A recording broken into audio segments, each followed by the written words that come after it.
Good morning students. जैसा कि हमने क्लास 10 का चैप्टर लाइफ प्रोसेस बायो से रिलेटेड शुरू किया था और उसमें मैंने आपको कुछ बताया था न्यूट्रिशन इन अमीबा और यूनिसेलुलर ऑर्गेनिज्म में और कितने टाइप के न्यूट्रिशन होते हैं। उसी के कंटिन्यूएशन में बच्चों आज मैं आपको बताना चाह रही हूँ कि मल्टी सेलुलर ऑर्गेनिज्म जैसे ह्यूमन बीइंग, उनके अंदर जो प्रोसेस ऑफ डाइजेशन होता है वो कैसे होता है। वैसे ये जो टॉपिक है digestive system, human digestive system, ये हम 6th क्लास से पढ़ते आ रहे हैं। यहाँ पर थोड़ा सा उसका डिटेल वर्जन है।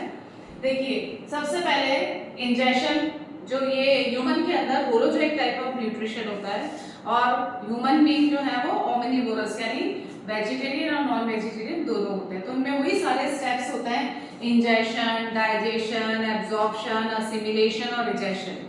सबसे पहले इंजेशन के लिए माउथ होता है जो कि फूड को इंजेस्ट करता है।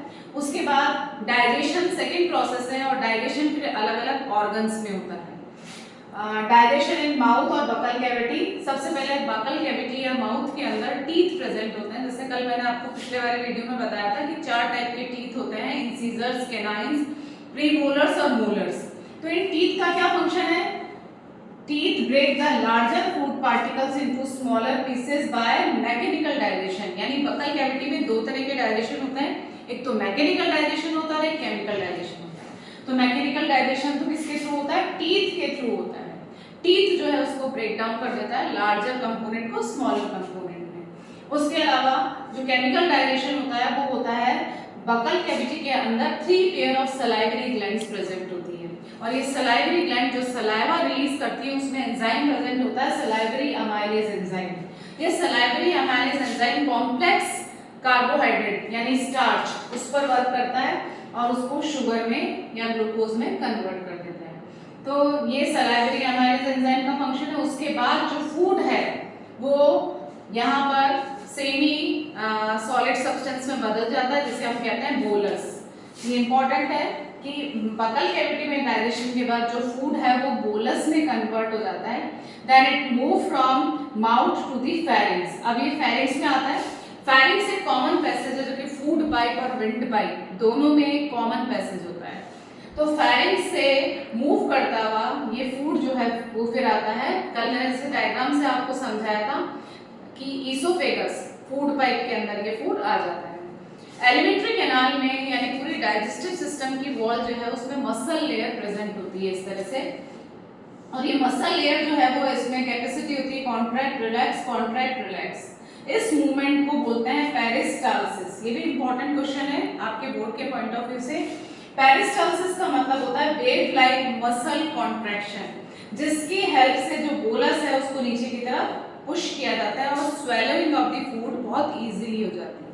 तो फूड स्वेलो होता है और उसके बाद आ जाता है स्टमक में। स्टमक एक जे शेप ऑर्गन है और वहां पे स्टमक के अंदर गैस्ट्रिक ग्लैंड्स प्रेजेंट होती है।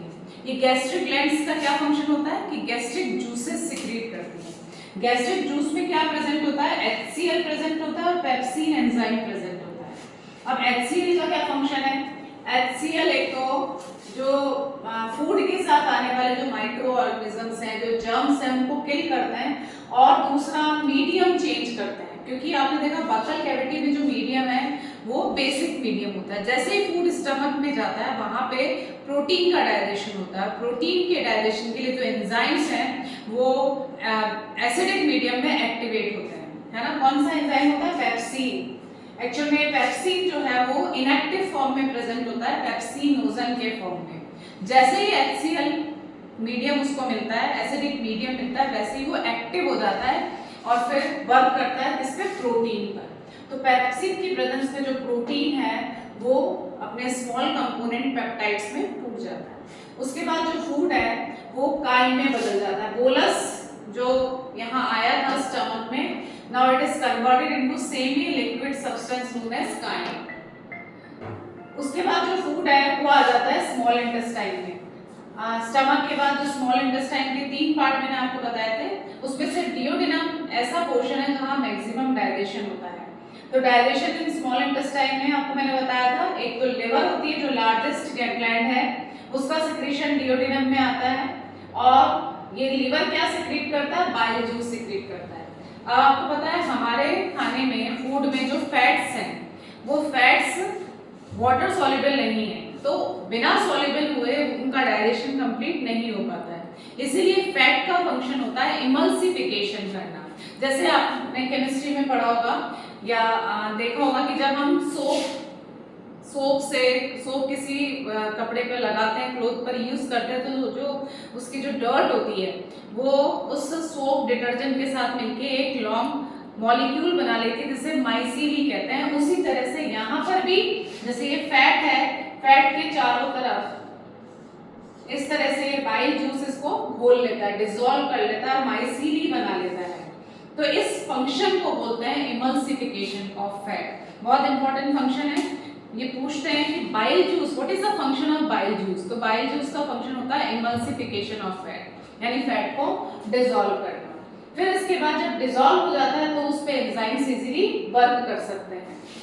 फिर यहाँ पर डिओडेनम में पैनक्रिएटिक जूस, पैनक्रिया जो कि एक मिक्स्ड ग्लैंड है, उससे जो पैनक्रिएटिक जूस है वो भी आके इसमें मिलता है, और जिससे हमारे जो मेजर फूड प्रोडक्ट हैं, कंपोनेंट हैं जो हम लेते हैं, उनमें कार्बोहाइड्रेट होता है, प्रोटीन होता है और फैट होता है। तो कार्बोहाइड्रेट, प्रोटीन और फैट अलग अलग एंजाइम्स के थ्रू डाइजेस्ट होते हैं। जैसे कार्बोहाइड्रेट जो कि स्टार्च के फॉर्म में प्रेजेंट होता है, वो अमाइलेज एंजाइम से उसके स्मॉलर कंपोनेंट में बदल जाता है जिसे हम शुगर कहते हैं। प्रोटीन ट्रिप्सिन एंजाइम के हेल्प से अमीनो एसिड में कन्वर्ट हो जाता है, और फैट्स जो हैं वो लाइपेज की प्रेजेंस से फैटी एसिड और कोलेस्ट्रॉल में चेंज हो जाता है। इसके अलावा इंटेस्टाइन में इंटेस्टाइनल ग्लैंड्स भी प्रेजेंट होती है, और इंटेस्टाइनल ग्लैंड्स में भी बहुत सारे एंजाइम्स होते हैं, और इनका क्या फंक्शन होता है कि जो हम लार्जर फूड कंपोनेंट हैं वो सबसे लास्ट में जो बच जाता है उसका डाइजेशन करता है। जैसे कार्बोहाइड्रेट डाइजेशन के बाद किस में बदल जाता है? कार्बोहाइड्रेट ग्लूकोज में बदल जाता है, प्रोटीन अमीनो एसिड में कन्वर्ट हो जाता है, और फैट्स जो है वो फैटी एसिड और कोलेस्ट्रॉल में कन्वर्ट हो जाते हैं। तो ये आपका ह्यूमन में डाइजेशन वाला पोर्शन कंप्लीट हुआ। Thank you.